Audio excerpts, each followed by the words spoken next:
মই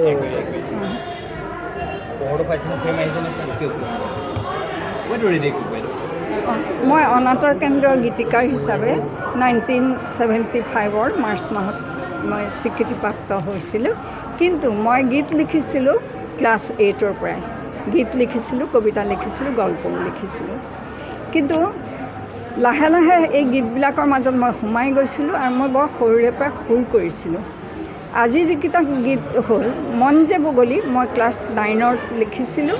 কিন্তু গুণগুণাই সুৰ কৰোঁতে মই কলেজৰ ফাৰ্ষ্ট ইয়েৰ পালোঁ। আৰু এই গানটোৱে সেই সময়ত মোৰ মঞ্চত বৰ সহায় কৰিছিলে। মই নষ্টালজিক হৈ পৰিলোঁ এই গানটো। এতিয়া মানে আমাৰ দিনৰ গানবোৰ নাইকিয়া হ'ল, কিন্তু মই গীতিকাৰ বা সুৰকাৰ হিচাপে বা গায়িকা হিচাপে মোৰ এতিয়াও মনত সোমাই আছে। সেই 18 বছৰৰ মূৰত আজি আপোনাৰ গীতটো প্ৰাণপায় উঠিছে, কেনেকুৱা লাগিছে মনত ভাল লাগিছে। এতিয়াই নহয়, মোৰ এনেই ৰেডিঅ' যোগেতো প্ৰচাৰ হৈছেই বহুত, আৰু মই এতিয়ালৈকে 11টামান গান ইউটিউবত দিছোঁ।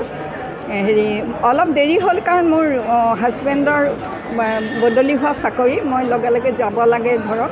সেইকাৰণে মোৰ একে জেগাতে 2-3 বছৰ ৰৈ আকৌ টোপোলা বান্ধি সিপিনে যাওঁ, সেইকাৰণে মোৰ দেৰি হ'ল। এতিয়া মই এই লাহে লাহে মোৰ যিবোৰ গীতে মোক স্মৃতিকাতৰ কৰি তোলে, সেই গীতবিলাক মই আকৌ কৰিবলৈ লৈছোঁ। এই মন যে বগলী গীতটি মই ক্লাছ 9ত লিখিছিলোঁ আৰু কৈছোঁৱেই যে ফাৰ্ষ্ট ইয়েৰত মই সুৰ কৰিছিলোঁ আৰু মই প্ৰতিখন মঞ্চত গাওঁ। আৰু ৰাইজেও কয় উঠাৰ আগতেই, আমাৰ দিনৰ ৰাইজ বৰ মানে শ্ৰোতাসকল বৰ শান্তশিষ্ট শ্ৰোতা আছিলে, আজিকালি নিচিনা হুলস্থুল নকৰে। আৰু তেওঁলোকে আহি মঞ্চত উঠাৰ লগে লগে কয়, বাইদেউ বগলীটো গাব দেই, এনেকৈ কয়, অনুৰোধ কৰে। আৰু মই গাইছিলোঁ সেই সময়ত। এই গীতটোৱে মোৰ মনত এতিয়াও আলোড়ন তোলে। সেইকাৰণে মই ভাবিলোঁ যে এনেকৈ 13-14 বছৰীয়া ল'ৰা এটা বিচাৰোঁচোন, যাৰ সৈতে মোৰ গোৱাবলৈ মন আছে। আৰু মই শেষত ৰশ্মিৰেখা কাকতি, বৰুৱা কাকতিৰ ল'ৰাটোক পালোঁ আৰু ৰশ্মিক অনুৰোধ কৰিলোঁ যে তোমাৰ ল'ৰাটোৰ সৈতে মই গান এটা গোৱাম। মানে সেইকাৰণে মই এই চেমনীয়া ল'ৰা এটাৰ কণ্ঠতে এই গীতটো দি মোৰ ফিলিংছটো পুনৰ সোঁৱৰি লোৱা।